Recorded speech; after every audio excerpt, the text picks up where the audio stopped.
क्योंकि राम जी की वीरता सर्वोपरि है।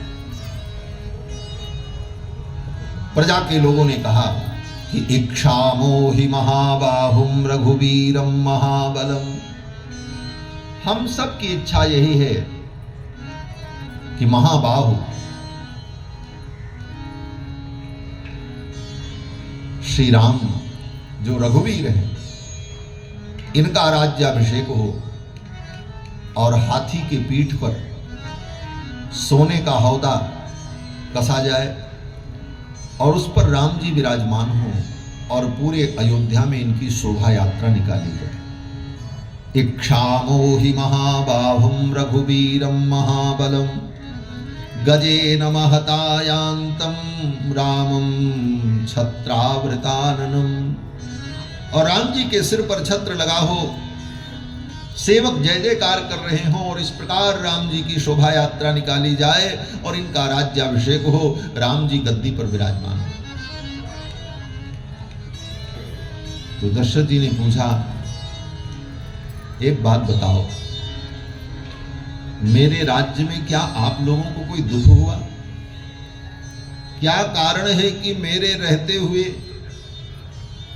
मेरे पुत्र को आप लोग राजा के रूप में देखना चाहते? क्या मेरे अंदर कोई कमी है? तो प्रजा के लोगों ने कहा, महाराज कमी तो आप में नहीं है, आपकी कमी हम कैसे कहें?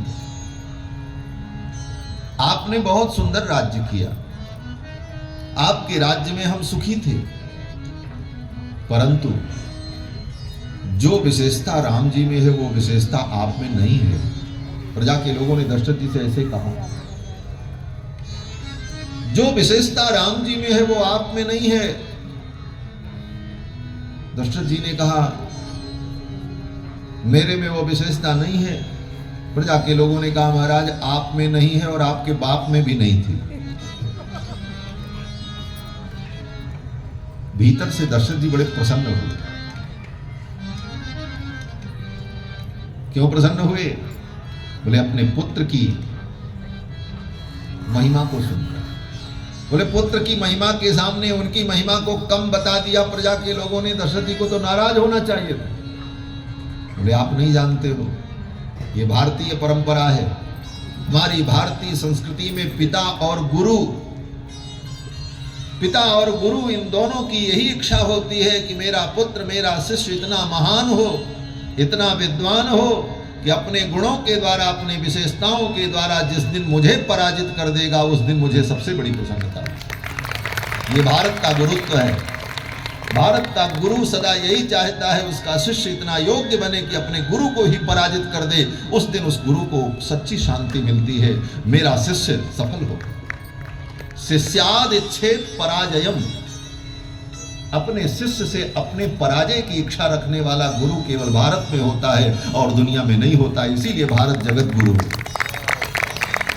अन्य देशों में तो जो गुरु होते हैं, जो मार्गदर्शक होते हैं, वो कभी नहीं चाहते कि मेरा शिष्य मुझसे आगे बढ़ जाए, कभी नहीं चाहते। आज भी उस पाश्चात्य संस्कृति में शिक्षित और दीक्षित लोग कभी नहीं चाहते कि मेरा शिष्य जिसको मैंने रास्ता बताया वो मुझसे आगे निकल जाए।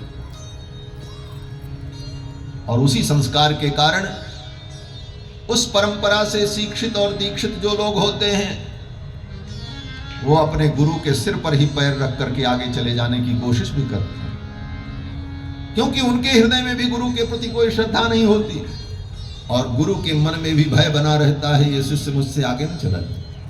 लेकिन भारतीय परंपरा ये कहती है कि भारत का गुरु हर रोज यही भावना करता है, मेरा शिष्य इतना उत्कर्ष प्राप्त करे, मुझसे भी बड़ा विद्वान बन जाए, उस दिन मेरा पढ़ाना सार्थक हो जाएगा। उसी तरह पिता भी चाहता है कि मेरा पुत्र इतना महान हो कि उसकी महानता के सामने मेरी महानता छोटी पड़ जाए तो मेरा पिता होना सार्थक हो जाए। दशरथ जी महाराज को बड़ी प्रसन्नता हुई कि मेरे सामने प्रजा मेरे पुत्र राम की महिमा बता रही। बड़े प्रसन्न हुए दशरथ जी। प्रजा के लोग यहीं पर चुप नहीं हुए। प्रजा के लोगों ने कहा महाराज आपका राज्य बहुत अच्छा था, लेकिन जो विशेषता राम जी में है वो आप में नहीं थी और आपके बाप में भी नहीं थी, और मैं क्या कहूं उनके जो बाप थे उनमें भी नहीं थी। और इतने पर ही प्रजा नहीं रुकी। प्रजा ने कहा महाराज जो विशेषता राम जी में है वो विशेषता न आप में, न आपके बाप में, न उनके बाप में, न उनके बाप में, और मैं क्या कहूं ये पूरे इक्ष्वाकु वंश में किसी में वो विशेषता नहीं जो विशेषता राम जी में। ये प्रजा के लोगों ने कहा। आप कहोगे ये केवल बाप बाप जोड़ करके हमने महिमा बताने के लिए कह दिया, ये सब प्रमाण है।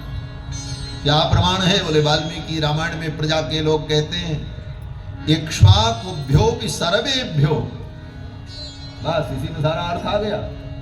इक्ष्वाकुभ्यो कि सर्वेभ्यो, प्रजा के लोगों ने कहा आपके इस इक्ष्वाकु वंश में जितने राजा हुए, इक्ष्वाकुभ्यो कि सर्वेभ्यो यतिरिक्तो विषाम पते, उन सब से विशिष्ट भगवान श्री राम है, रघुनंदन है, इनके समान आज तक कोई हुआ नहीं। इसीलिए आज भी हम राम राज्य की परिकल्पना, राम का राज्य सर्वोत्तम राज्य, और ये राम का राज्य दो प्रकार का है, एक बाह्य एक आभ्यंतर।